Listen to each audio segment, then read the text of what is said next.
Have we got that right? Yeah, man. All right. Nice to speak to you, Gary. Nice to have you on.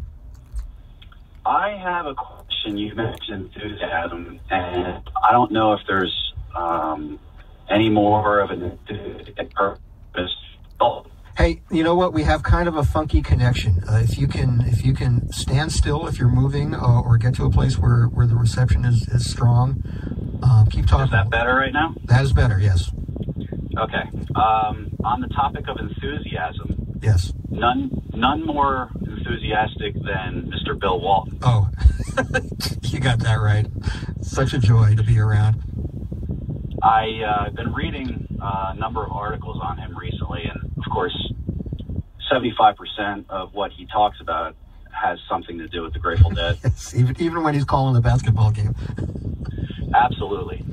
But my friends and I were debating, how in the world did he make it to over 850 shows? You know, you'd have to ask Bill about that, but he sort of managed his time in a way that, if tours fell in between the basketball season, he'd go to as many as he could, and he started in 1967, so,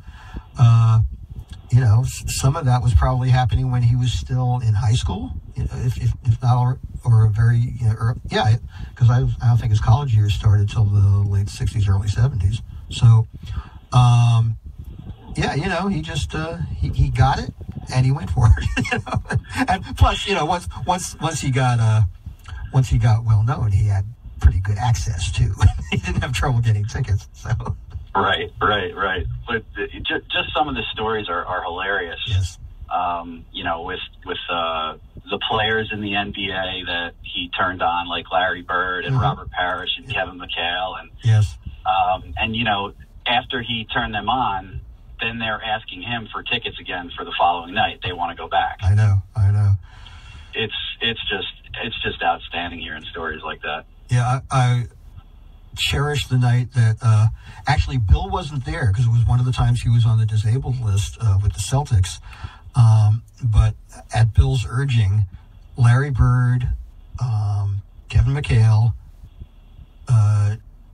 Jerry Sichting, and who was the fourth? Oh, the late Dennis Johnson showed up at an Olatunji show at a club I worked in San Francisco called Wolfgang's, and Mickey Hart had gone to the Celtics Warriors game earlier that evening, and then he brought all those guys over, and then he jammed with Baba Olatunji, and just watching those guys squeeze into the little box we had for them up in the balcony was quite a great and comic sight. But they were genuine music lovers, and especially came to love the Dead. So I learned that he got invited backstage the very first time he saw them, because he was, I guess he's 6'9" or whatever. Yeah. But the band saw him out there, and they said, "Who's this guy standing on the seats?" Right. Yes. And when they went over, he wasn't standing on the seats; he was just standing up. Yeah. And they, he was blocking everybody's view behind him. So they said, "You're going to have to come stay, out right next to the stage and stand and watch, just because you're blocking everybody else's view." Right.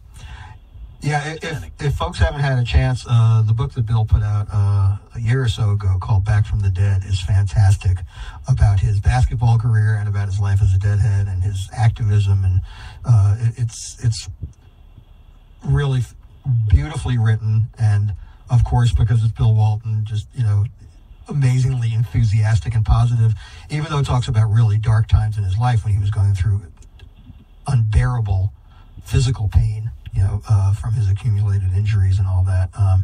But it's a really inspiring and very entertaining book. So check it out. I'll have to check it out. Absolutely. Yeah. All right, man. Well, thanks for your time. Thanks for taking the call, Gary. Pleasure. Thanks for calling, dude. Again, please. All right. Hey. And hey, Pete from Florida. Is it Pete Lavazzoli? It sure is. How's it going, Gary? Okay, my friend. Good to hear from you.